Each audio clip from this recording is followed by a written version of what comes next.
신약 95면 누가복음 5장 1절에서 11절까지의 말씀 한 절씩 교독하시고 마지막 절은 함께 읽도록 하겠습니다. 누가복음 5장 1절입니다. 무리가 몰려와서 하나님의 말씀을 들을새 예수는 게네사렛 호숫가에 서서 어부들은 배에서 나와서 그물을 씻는지라.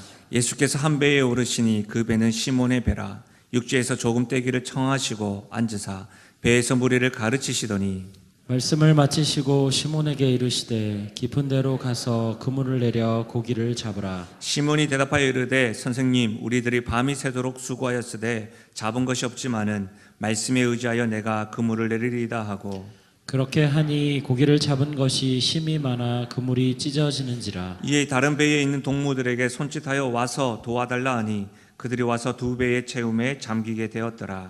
시몬 베드로가 이를 보고 예수의 무릎 아래 엎드려 이르되 주여 나를 떠나소서 나는 죄인이로소이다 하니 이는 자기 및 자기와 함께 있는 모든 사람이 고기 잡힌 것을 말미암아 놀라고 세베대의 아들로서 시몬의 동업자인 야고보와 요한도 놀랐음이라.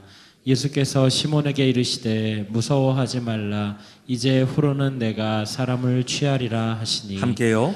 그들이 배들을 육지에 대고 모든 것을 버려두고 예수를 따르니라. 아멘. 저는 본문의 말씀을 가지고 내 인생의 주인을 어떻게 만날 수 있을까? 내 인생의 주인을 어떻게 만날 수 있을까라는 제목으로 말씀을 나누겠습니다.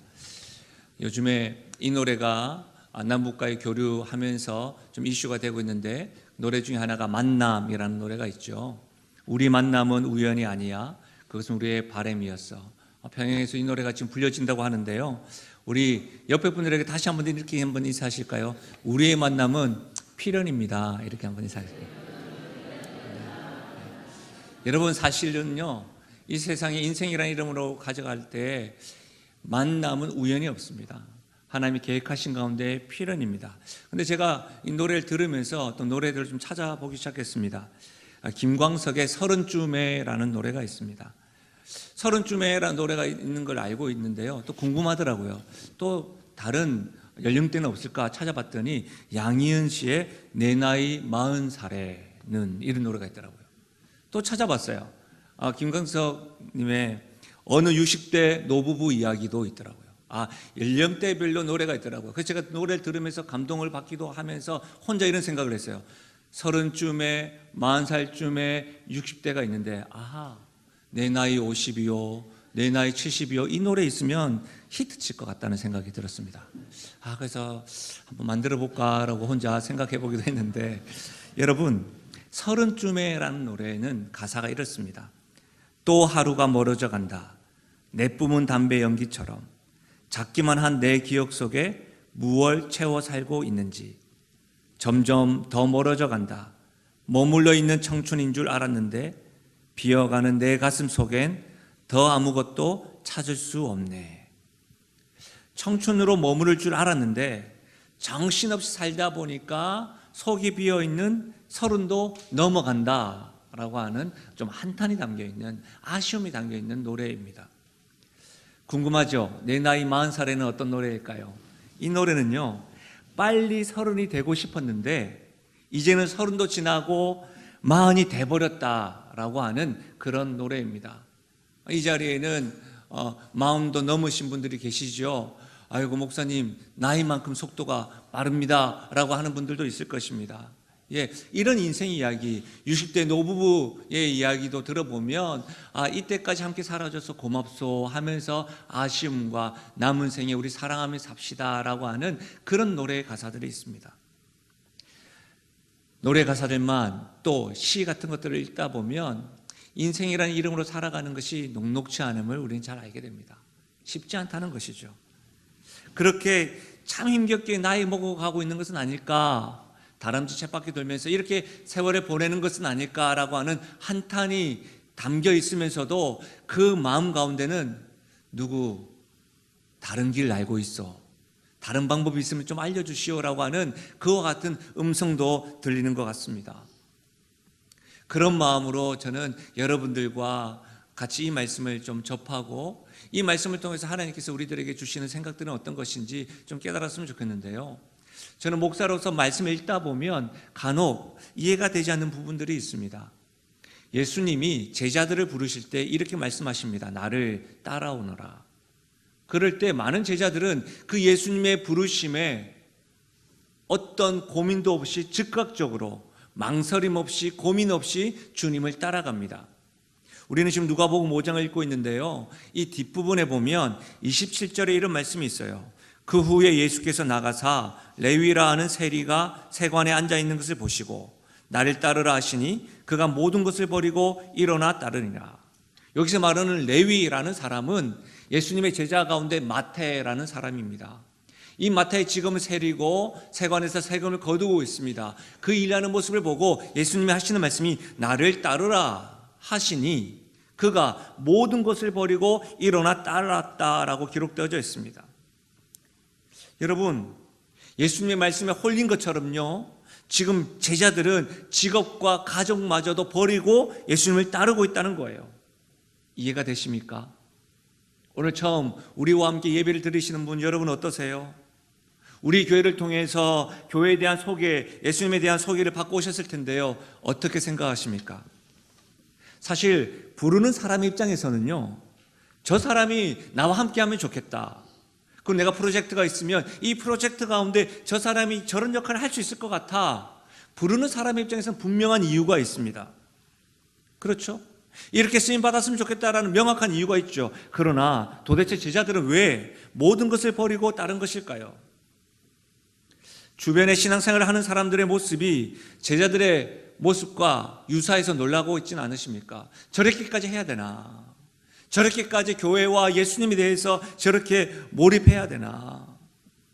혹시라도요, 이 자리에 신앙을 가지신 분이나 처음 오신 분들, 혹 나도 제자들과 같이 될 것을 두려워하거나 염려가 되어서 신앙생활이나 예수님이나 교회에 조금 뒷걸음질 치고 멀리하고 있지는 않으십니까? 분명한 것은요, 예수님의 부르심은 무슨 마법적인 요소나 힘이 있었던 것이 아닙니다. 혼미하게 만들어서 잘못 선택한 것도 아닙니다. 예수님 제자들 역시도 우리들과 같이 건강한 이성을 가지고 있습니다. 그렇다고 한다면, 예수님의 부르심에 제자들이 따랐다고 한다면 분명한 이유가 있겠죠. 오늘 말씀에 등장하는 예수님, 그리고 베드로, 이 베드로와 예수님의 만남에는 지금까지 보였던 예수님과 제자들의 모습과는 좀 다른 모습이 있습니다.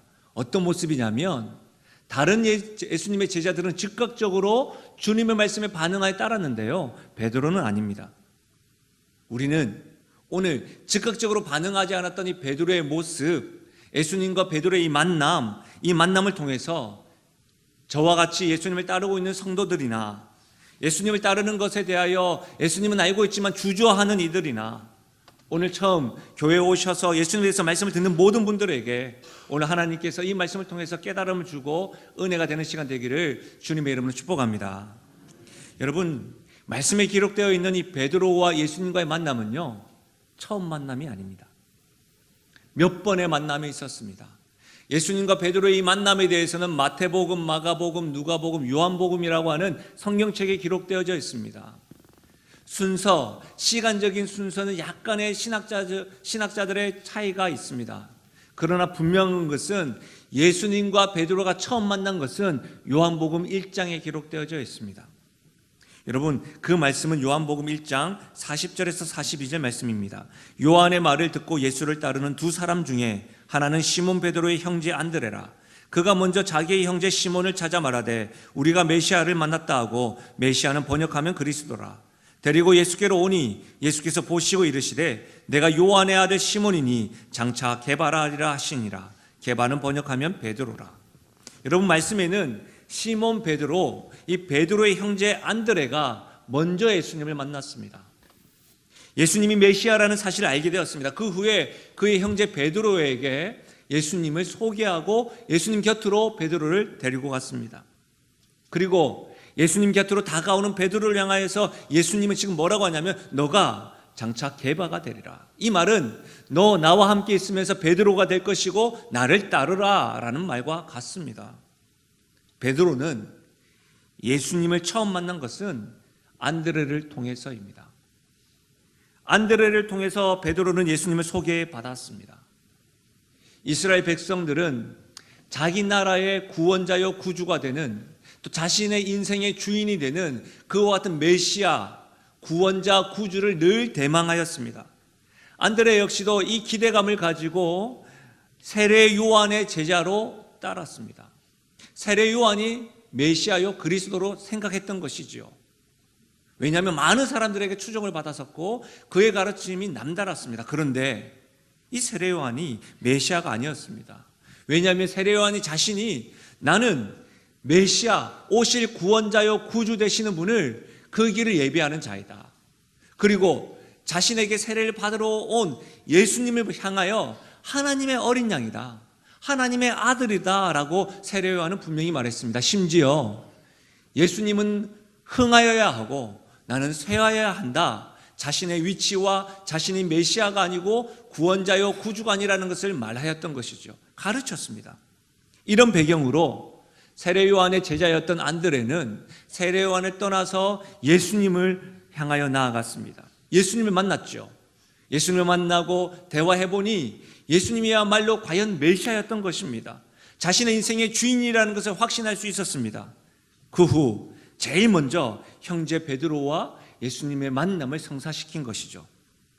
그러나 여러분, 우리가 이 말씀에서 살펴보고 있는 것처럼 베드로는 예수님께서 장차 계배가 되리라는 그 말씀을 들었음에도 불구하고, 나를 따르라 라는 말씀을 들었음에도 불구하고 베드로는 따르지 않습니다. 안드레를 통해서 예수님이야말로 메시아고 우리가 지금까지 기다렸던 구원자고 구주다, 그것을 들었음에도 불구하고 따르지 않습니다. 베드로 입장에서 한번 생각을 해보면 안드레와 같이 세례 요한과 같은 성경 교사가 없었기 때문에, 성경 교사에 대해서, 성경에 대해서 배우지 못하였기 때문에 메시아에 대해서 잘 몰라서 그럴 수 있다라고 생각할 수도 있습니다. 그러나 분명한 것은 베드로는요, 예수님을 만났고 예수님을 만나서 분명히 보통 사람은 아니라고 생각하였습니다. 그러나 설명되지 않는 이유, 자신만이 가지고 있는 부담들, 그로 인하여 예수님의 초청에, 나를 따르라 라는 그 초청에 그는 따르지 않았습니다. 여러분, 이 자리에 있는 우리들도 마찬가지입니다. 베드로와 같이 친구분들을 통해서 교회에 처음 나오신 분들도 있을 것이고, 부모님을 통하여, 지인을 통해서 교회에 소개받고 예수님에 소개받아서 신앙생활을 한 분들도 있을 것입니다. 저 역시도 어머님을 통해서, 부모님을 통해서 신앙생활을 한 사람입니다. 이 자리에 있는 우리들도 마찬가지죠. 베드로와 같이 예수님에 대해서, 또 교회에 대해서, 그렇지, 예수님 좋은 분이라는 사실을 알지만 그분에 대해서 믿음을 가지고 신앙생활을 하는 사람과 같이, 주변에서 신앙생활을 오래 한 사람과 같이 자세히 몰라서 주님의 믿는 일을 머뭇거릴 수 있습니다. 또한 요즘엔 뉴스와 매스컴을 통해서 교회와 목사와 이와 같은 부정적인 매스컴을 너무 자주 접하다 보니까, 심지어는요, 매스컴 정도가 아니라 실제로 본인이 직접 경험한, 사람들에게 상처받고 사람들에게 피해받고 그런 사람들 알고 봤더니 교회의 직분자, 교회의 신앙이고 목사라더라, 교회 다니는 사람이더라, 교회 다니는 사람이 더하네, 이런 경험이 있기 때문에 어쩌면 그런 이유들로 예수님을 믿고 신앙생활을 한다는 것이 썩 마음에 내키지 않을 수 있습니다. 무엇보다도 지인을 통해서 이곳까지 오셨다고 한다면 분명히 예수님에 대해서 좋은 소식, 그분에 대해서 좋은 분이라는 소식을 분명히 알고 있음에도 불구하고 개인적인 부담들과 개인적인 이유들로 아직까지 잘 모르겠다고 말씀하실 수 있습니다. 믿어지지 않을 수 있다는 것이죠. 베드로도 그랬습니다. 베드로 역시도 예수님이 보통 사람이 아니라는 것을 알았습니다. 범상치 않음도 알았습니다. 자신을 향하여 너가 장차 계바가 될 것이야, 당신은 이후에 사람 낚는 어부가 될 것이야 라고 하는 그 부르심에 대해서도 확신이 있고 그냥 헛말이 아니라는 것을 알았습니다. 그럼에도 불구하고 베드로는 예수님을 따르지 않았습니다. 왜일까요? 말씀을 계속해서 묵상을 하고 문맥적으로 이해하다 보면 베드로에게는요, 그의 어깨 위에 얹혀 있는 현실이 너무너무 무거웠던 것입니다. 때문에 예수님을 따를 수가 없었습니다. 그에게는 아내가 있었습니다. 그에게는 장모님도 있었습니다. 동생 안드레의 생활을 책임져야 하는, 그 가정을 책임져야 하는 가장이었습니다. 분명히 예수님은 다른 인물들과는 다르다는 것을 알겠고, 그분의 가르침에는 감동도 받고 도전도 받고, 좋은 가르침을 받았다는 생각도 깨달음도 있는 것이 사실입니다. 그렇다고 해서 자신이 짊어지고 있는 이 무게를 무시하면서까지 예수님을 따를 수 없었습니다. 왜냐하면 예수님을 따른다는 것은 지금까지 나의 생활, 믿음 뒤집어 엎는다는 의미이기 때문입니다. 만약에 예수님이 4대 성인 중 한 사람 정도요, 훌륭한 선생 중 한 사람 정도라고 한다면 그냥 적당히 존경하고 따르면 그만입니다. 그러나 형제 안드레가 말했던 것처럼 예수님이 하나님의 어린 양이시고 하나님의 아들이시고 예수님이 온 세상의 구원자시고 구주일 뿐만 아니라 내 인생의 주인이라고 한다면 이거는 달라지는 것이죠. 만약 예수님이 메시아가 맞다면, 예수님이 구원자와 구주가 맞다면 단지 그분에게 배울 정도가 아니라 예수님에게 내 삶을 걸어야 한다는 의미가 바로 예수님을 따른다, 신앙한다는 의미입니다. 반대로요, 예수님이 구주고 구원자라면 그런데 만약 아니라고 한다면요, 처음에는 구원자요 구주인 것처럼 느꼈었는데 점점 함께 신앙생활을 하면서 예수님이 구원자고 구주가 아니라고 한다면요, 나중에 거짓되고 종교교사 정도밖에 안 되는 그런 인물이라고 한다면 우리의 인생 어떻게 하겠습니까? 전부를 걸었는데. 최근에 TV에 방영된 모 교회 이야기가 신앙을 가진 우리들에게는 굉장히 마음을 어렵게 합니다. 왜냐하면 그분의 젊은 시절 목회하셨을 때에 겸손의 목회로, 또 모습 목회로 많은 한국교회 성도들을 일깨웠을 뿐만 아니라 많은 영향력을 미쳤던 것이 사실입니다. 그런데 그런 것들을 보면서 우리가 타산지석으로 삼아야 되겠죠. 아쉬운 마음으로, 변질된 모습으로 우리들에게 비춰지고, 이제는 세상을 염려해야 되는 교회가 아니라 세상이 교회를 염려하는 모습으로 우리가 매스컴을 통해서 보게 됩니다. 그런데 놀라운 것은 잘못된 줄 알면서도 많은 사람 다 잘못된 줄 알고 보게 되는데, 안에 있는 분들은 세상이 잘못됐고 우리는 잘못되지 않았다라고 이야기를 합니다. 최근에 어떤 목회자가 그곳에 설교하는데 그 설교를 들으면서 제가 굉장히 마음이 불편하고, 이분이 목사가 맞나 할 정도의 생각이 들었었습니다.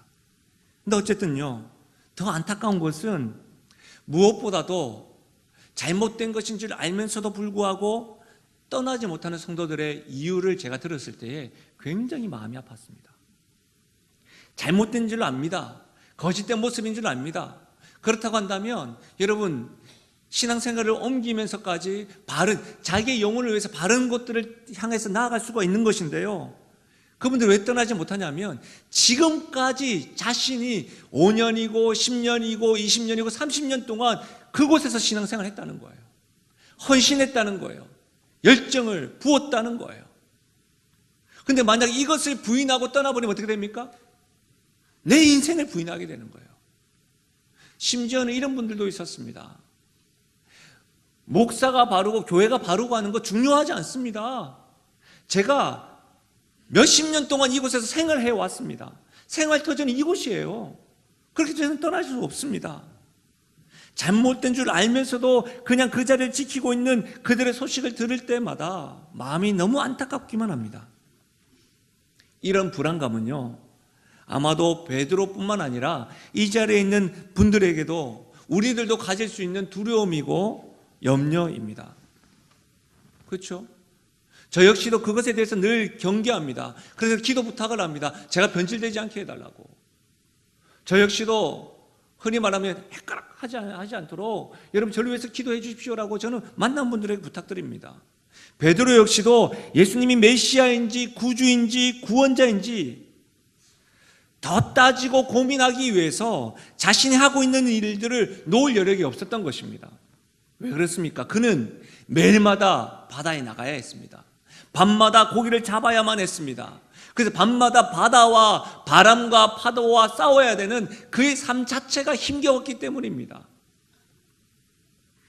여러분, 예수님의 병고침의 역사, 귀신을 쫓을 뿐만 아니라 약한 자와 가난한 자를 구원하시고 회복하시고 이끄시는 것, 그런 소식을 들을 때마다 베드로는 어떤 생각을 했을까요?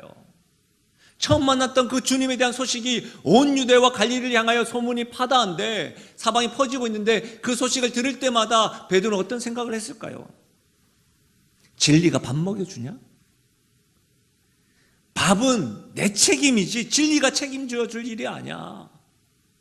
예수님이 가난한 자, 약한 자를 돕는다 할지라도 지금 내 가정, 내 집안을 단돌이 하고 챙겨야 될 사람들은 다른 사람이 아니라 나야, 나. 이런 생각하지 않았을까요? 아니면 정말 예수님을 따르면 내 가족과 내 장모와 내 삶의 형편들을 책임져 주실까? 정말 안드레가 말했던 것처럼 예수님이 구원자고 구주이면 어떻게 하는 것일까? 그분이 정말 내 인생의 주인일까? 이런 생각들 굉장히 많이 하지 않았을까요? 그러는 중에 예수님이 베드로에게 나오셨습니다. 그 말씀이 오늘 본문 1절에서 3절 말씀입니다. 우리 함께 읽어볼까요? 다시 한번 읽어보겠습니다. 1절에서 3절입니다. 무리가 몰려와서 하나님의 말씀을 들을새 예수는 게네사렛 호숫가에 서서 호숫가에 배 두 척이 있는 것을 보시니 어부들은 배에서 나와서 그물을 씻는지라. 예수께서 한 배에 오르시니 그 배는 시몬의 배라. 육지에서 조금 떼기를 청하시고 앉으사 배에서 무리를 가르치시더니. 오늘날 예수님께서는 베드로가 고기잡이를 하던 게네사렛 호숫가에 오셨습니다. 왜 그런 걸까요? 우연일까요? 여러분, 우리가 아까 처음 인사드렸지만 사실 예수님에게는요, 예수님에 대해 조금만 알면 답은 분명해집니다. 예수님은 항상 만남이 우연이 없습니다. 예수님은 만남을 항상 주도하십니다. 예수님의 만남은 필연적이십니다.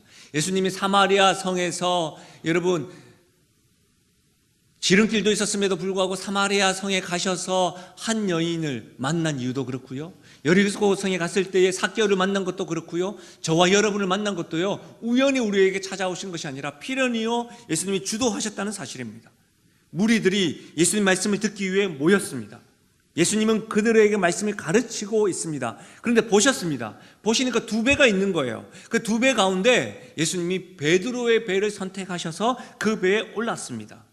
왜요? 베드로의 배가 더 좋았어요? 더 안전했어요? 아닙니다. 베드로를 만나기 위해서 그 배에 가신 겁니다. 그 배에서 예수님 뭐 하셨습니까? 이제 말씀을 가르치기 시작합니다. 다시 말하면 베드로는 이제는 꼼짝없이 예수님 말씀을 들어야 했습니다. 여러분, 말씀을 듣는 것이 굉장히 중요합니다. 교회는 다른 그 어떤 것보다, 전통 아닙니다. 전통보다 더 중요한 것은 하나님의 말씀입니다. 말씀이 중요합니다. 왜냐하면 말씀을 들음으로 해서 예수님에 대해서 알고 말씀 대신 하나님 그리스도를 경험할 수 있기 때문입니다. 말씀을 들음으로 해서 예수님을 알 뿐만 아니라 믿음도 가질 수 있기 때문입니다. 그래서 믿음이 흔들리고 하나님에 대해서 질문이 생길 때마다 신앙을 가진 성도들은 어떻게 해야 됩니까? 나의 경험을 앞세우고 경건의 모양을 앞세우는 것이 아니라 말씀 앞에 다가와야 합니다. 힘써야 합니다. 오늘 처음 오신 분들에게도 그래서 우리는 그 어떤 행사보다도 그 어떤 선물보다도 이 말씀을 들려주고 싶은 이유입니다. 들려주고 싶은 말씀은 이거예요. 하나님이 여러분을 사랑하신다는 겁니다. 하나님이 여러분을 사랑하시는데 어떻게 사랑하시냐면 독생자 아들 예수 그리스도, 그 아들을 주시기까지 사랑하신다는 것입니다. 그 하나님이 여러분을 사랑하시되 아들만 주실 뿐만 아니라 아들을 주셨다고 한다면 여러분 평생에 여러분에 대한 계획을 가지고 계시고 놀라운 섭리도 가지고 계시고 인도하시고 보호하시는 그 사랑에 대해서 저는 들려주고 싶은 거예요. 이 사랑이 곧 하나님이시고 예수님이란 사실을 여러분에게 계속해서 전해주고 싶은 거예요. 예수님 역시도 무리들에게 이와 같이 하나님 나라에 대해서, 하나님에 대해서, 사랑에 대해서 말씀을 가르쳤습니다. 그런데 말씀을 마치고 난 이후에 배에서 내리지 않고 베드로에게 말씀하십니다. 4절과 5절인데요 베드로가 이렇게 말해요. 깊은 데로 그물을 내려 고기를 잡아라. 그리고 그 말에 시몬이 뭐라고 말합니까? 선생님, 우리들이 밤이 새도록 수고하였으되 잡은 것이 없지만은 말씀에 의지하여 내가 그물을 내리겠습니다. 여러분, 예수님 말씀을 마치고 난 다음에 나를 따르라 라고 다시 말하지 않고 그물을 내려라 라고 이야기를 합니다. 그 말에 베드로는 내리겠습니다 라고 말했습니다. 이 말은요, 베드로가 예수님의 말씀에 적극적으로 순수한 마음을 가지고 순종한 것이 아닙니다. 믿음이 좋은 모습이 아니에요. 사실은 여러분, 오늘 말씀을 한번 가만히 보십시오. 베드로는 밤새껏 고기를 잡았습니다. 지금 저녁일까요? 아침일까요? 아침입니다. 그리고 밤새도록 고기를 잡았고 다시 밤에 고기를 잡기 위해서 어떻게 해요? 그물을 싣고 있고 그물을 준비하고 있는 상황이었습니다. 다시 말하면 예수님의 가르침은 권위 있는 가르침이 맞습니다. 예수님의 가르침과 말씀은 감동이 있습니다. 하지만 베드로가 지금 그물을 내려라 할 때 내리겠습니다. 선생님, 이 말은 무슨 말이냐면, 선생님, 당신의 가르침은 권위가 있고 감동이 되지만 내 삶에 간섭할 수 없어요. 정말 밤새도록 고기를 잡으려고 하였지만 낙심되고 실패하는 모습이 반복되는 가장의 고단함 아세요? 예수님께 지금 질문하듯이 지금 순종하는 거예요. 베드로는 사실 이렇게 외치고 있는 겁니다. 예수님, 당신은 몰라요. 당신은 지금 설교만 하고 말씀은 전하지만 내가 그거 보여줄게요. 당신의 말씀은 내 삶에 아무 간섭이 없어요. 능력이 없어요. 증명해 보일게요. 자, 그 마음으로 그물을 던져볼게요. 다시 말하면 실제로는 불순물이 가득한 억지스러운 마음으로 순종하고 있는 거예요. 내가 왜 예수님 믿지 않는 줄 아세요? 내 어깨에 메어져 있는 삶이 너무나도 고단해요. 근데 그 말씀에 그냥 순종하라고요? 그거 아니라는 거 내가 증명해 볼게요. 이거예요. 그런데요, 우리가 읽었던 말씀 6절과 7절에 보시면 그렇게 하니 그물이 찢어지는지라, 그렇게 하니 2배의 채움에 잠기게 되었더라. 예수님께 질문하듯이, 예수님, 당신은 내 삶에 간섭할 수 없어요. 내가 그것을 증명해 볼게요. 그렇게 그물을 던졌는데 어떤 일이 일어났습니까? 그물이 찢어지는지라, 2배의 채움에 잠기게 되었더라. 여러분, 이것이 무엇을 의미하는 것 같으세요? 예수님이 베드로의 삶과 고단함을 아시고 그의 삶의 문제를 해결하시고 간섭하신다는 사실을 우리에게 지금 보여주고 있다는 사실입니다. 아멘이십니까? 사랑하는 여러분, 베드로의 삶과 고단함만을 아시는 분이 아니라 우리 예수님은 여러분의 삶의 고단함을 우리 주님이 아신다는 사실을 믿으시기 바랍니다. 우리 고단함을 아시는 것뿐만 아니라 우리 주님은 우리의 삶에 간섭하시고 해결하시는 분이십니다. 베드로의 가장 관심은 뭐였어요? 밤마다 고기를 잡는 이유가 뭐였습니까? 만선이었습니다. 그런데 보십시오. 지금 그물이 찢어지고 2배가 가득한 만선을 보고도 8절 말씀에 이를 보고 뭐라고 이야기합니까? 기뻐하고 즐거워하고 좋다 이렇게 이야기하는데 지금 뭐라고 이야기합니까? 주여, 나를 떠나소서, 나는 죄인입니다. 만선만을 바라보고 자기의 생계에 대해서 힘을 썼던 그 베드로가 당신은 나의 생계에 아무 간섭도 못해요 라고 하는 말씀으로 한번 해봤는데 만선을 경험하고 있는데 뭐라고 합니까? 선생님이라고 말했던 베드로가 이제는 주여, 주님이라고 하는 호칭이 바뀌었고요, 만선에 대해서 감사하고 감격하기보다 뭐라고 해요? 저는 죄인입니다 라고 말하고 있는 거예요. 왜요? 왜 그런 걸까요? 불순물이 가득한 상태로 순종했다는 것을 자기는 아니까, 당신은 내 삶에 간섭할 수 없는 분이오라고 생각하면서 순종했던 걸 아니까, 심지어는 안드레를 통해서 예수님이 구원자시고 구주고 우리 인생의 주인이라는 사실을 들었음에도 불구하고 자기의 삶에 개인적인 부담을 가지고 믿지 않았으니까, 첫 번째 주님을 만나고 따르지 않은 그것 때문에 마음이 아프니까 지금 선생이 아니라 주님, 저를 떠나세요. 저는 죄인입니다 라고 고백하는 겁니다. 사랑하는 여러분, 먹고 사는 문제 쉬운 문제가 아닙니다. 생계의 걱정이 우리는 늘 지배당하고 있습니다. 앞에서 말씀을 전하는 연수한 목사 역시도 생계에 대해서 늘 염려하고 기도하는 것도 사실입니다. 밤새 수고하였음에도 고기 한 마리 잡지 못하면서도 고단한 가운데, 낙심 가운데 그물을 싣고 기우는 일을 반복하며 사는 것이 어쩌면 우리의 고단한 인생임이 분명합니다. 그러나 여러분, 우리의 삶에 관심이 있을 뿐만 아니라 우리의 삶에 간섭하시는 분이 계십니다. 우리의 고단함을 아실 뿐만 아니라 그 고단함을 토닥일 뿐만 아니라 그 고단함에 만상의 축복으로 임하시고 역사하시는 분이 계십니다. 그분이 바로 예수님이십니다. 그분이 우리의 고단함을 아시고 그분의 크심과 내 삶에 어떻게 일하시는지를 맛보면 베드로와 같이 내 앞에 있는 만선의 기쁨보다도 주여라고 고백을 하고 찬양하고 우리와 같이 예배하게 될 것입니다. 매우 뛰어난 선생을 만났다고 해서 우리는 그에게 인생의 전부를 맡기거나 의탁하기란 어렵습니다. 그러나 뛰어난 정도의 선생이 아니라요, 내 인생의 주인이시오, 내 고단함을 아시고 간섭하시는 분이라고 한다면 망설일 필요가 없습니다. 내가 가진 것을 포기하고도 전혀 아깝지 않고요, 나에게 소중한 것을 주어도 아깝지 않는 그분, 내 인생의 주인 되시는 그 예수님, 어떻게 만날 수가 있을까요? 지금 짧게 두 가지로 말씀드립니다. 나의 삶에 오시도록 허락하면 됩니다.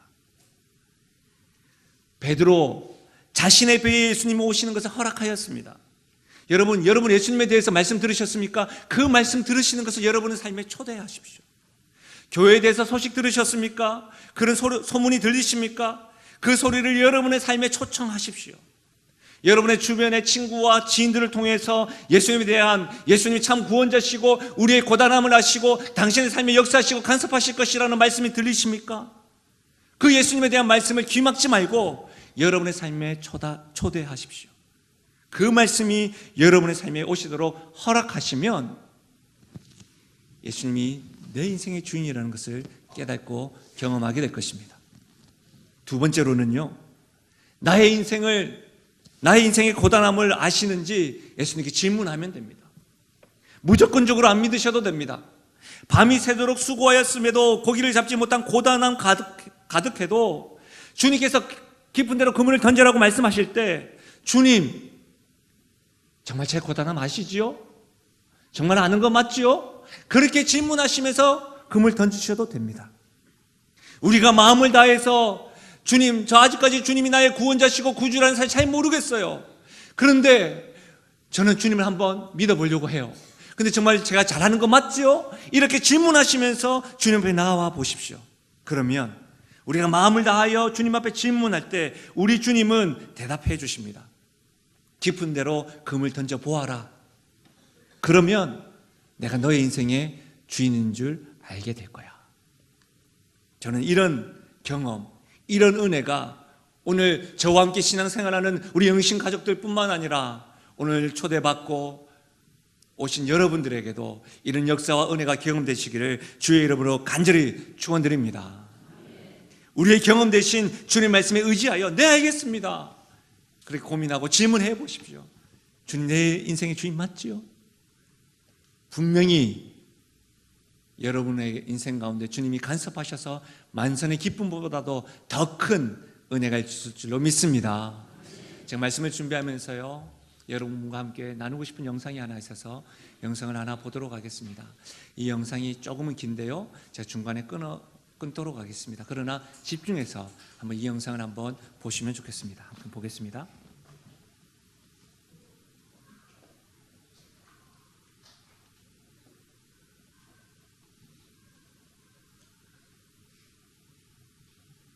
What would be my cardboard testimony in the kingdom of heaven to those? And this is what my testimony is.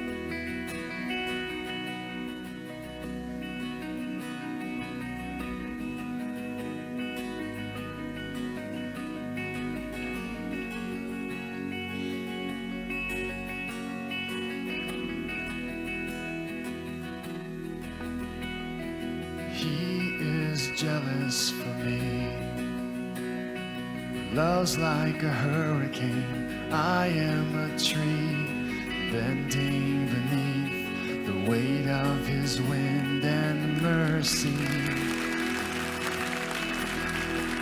When all of a sudden I am unaware of these afflictions eclipsed by glory, and I realize just how beautiful you are and how great your affections are for me. And oh, how he loves us so. Oh, how he loves us. How he loves us so.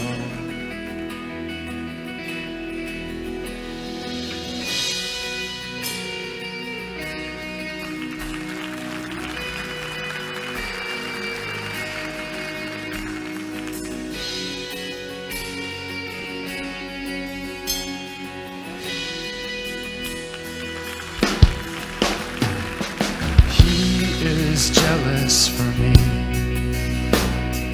Love's like a hurricane. I am a tree bending beneath the weight of his wind and mercy. When all of a sudden I am unaware of these afflictions eclipsed by glory, and I realize just how beautiful you are and how great your affections are for me. Oh, how he loves us so. Oh, how he loves 예, 이후에도 계속해서 많은 사람들이 나는 하나님을 만나고 이렇게 변했습니다라고 그 변화를 설명할 수 있는 영상입니다. 그렇게 간증하는 영상이에요. 근데 많은 사람들이 이렇게 변화를 설명될 수 있는 이유는 단 하나입니다. 그들은 참 인생의 주인 예수님을 만났기 때문입니다. 그것으로는 이것이 설명되지 않습니다.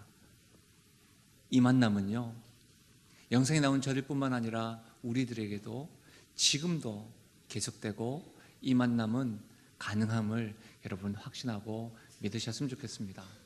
저는 이 시간에 하나님의 마음을 담아서 이 찬양으로 우리 서로를 축복하고 또 나아갔으면 좋겠는데요. 하나님은 너를 지키시는 자. 우리 이 찬양으로 하나님 앞에 하나님 마음으로, 하나님은 당신을 지킵니다. 당신 우편에 계십니다. 낮의 해와 밤의 달도 너를 해치 못하실 것입니다. 우리 이 시간에 나 자신에게 또 옆에 분들에게 우리가 축복하며 나가실까요? 하나님은 너를 지키시는 자. 하나님은 너를 지키시는 자. 너의 우편에 그늘 되시니 낮의 해와 밤의 달도 너를 해치 못하니 하나님은 너를 지키시는 자. 하나님은 너를 지키시니 너의 환난을 명쾌하시니 너의 환난을 명쾌하시니 그가 너를 지키시리라. 그가 너를 도우시리라. 너의 출입을 지키시리. 아멘. 눈을 들어 산을 보아라. 눈을 들어 산을 보아라. 너의 도움 어디서 오나. 천지 지으신 너를 만드신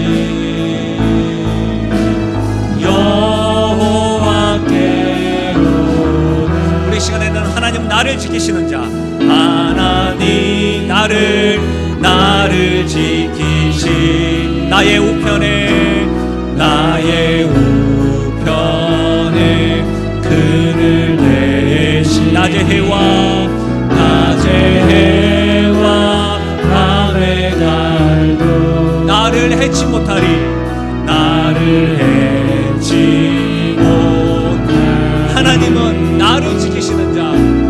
하나님은 나를 지키시 나의 환난을 명쾌하시니 나의 환난을 명쾌하시 그가 나를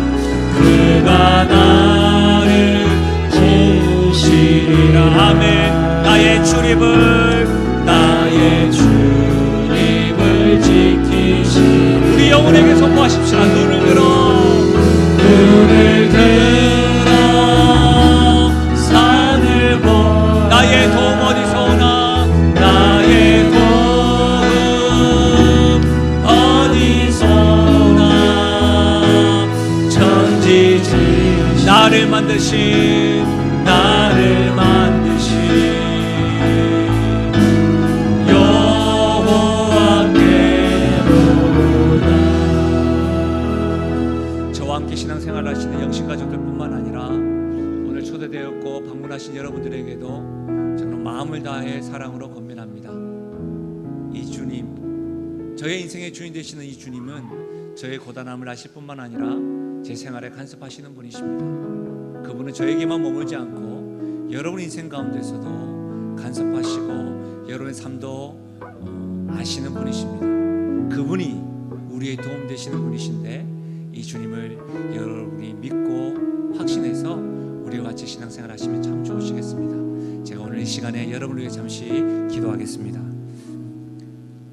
우리의 도움 되시고 우리 인생의 고단함을 아시는 주님, 우리를 만나시러 의도적으로 주도적으로 찾아오시는 주님, 말씀 들려주셔서 내가 너의 인생의 주인이란다, 너의 고단함을 알 뿐만 아니라 너의 삶에 간섭하기를 원하는 내가 너의 구주요 주님이다 라고 말씀하시는 그 주님, 나도 우리도 나의 인생 되시는 그 주님을 알기 원합니다. 허나 어떤 때는 생계가, 삶의 고단함이 너무너무 힘들어서 도무지 신앙과 믿음에 대해서 생각할 여유도 없습니다. 주님, 그런 이들 있다고 한다면 찾아가 주십시오. 베드로에게 찾아가 주셨듯이 찾아가서 말씀 전해 주십시오. 베드로에게 안드레를 붙여주셨던 것처럼 우리 영신 가족들을 통하여 안드레로 사용하여 주시고, 하나님 그들이 우리 주님, 우리와 함께 주인 되시는 주님을 알고 함께 예배하며 나아가는 은혜가 있게 하여 주옵소서. 우리 삶의 주님을 오시도록 초청합니다. 하나님, 완전히 주님을 100% 신뢰하는 것은 아니지만 하나님, 여러 가지 고단함에 대한 질문을 가지고 주님 앞에 그 말씀에 순종할 때에 우리의 삶 가운데, 고단함 가운데 역사하시고 간섭하여 주시옵소서. 그래서 우리 가운데 만선의 기쁨보다도 더 큰 그 주님을 확인하고 발견함으로 주님을 찬양하며 나아가는 우리 인생들 되게끔 인도하여 주옵소서. 그렇게 역사하실 주님을 찬양하옵고 예수님의 이름으로 기도하옵나이다. 아멘. 우리들은 예배를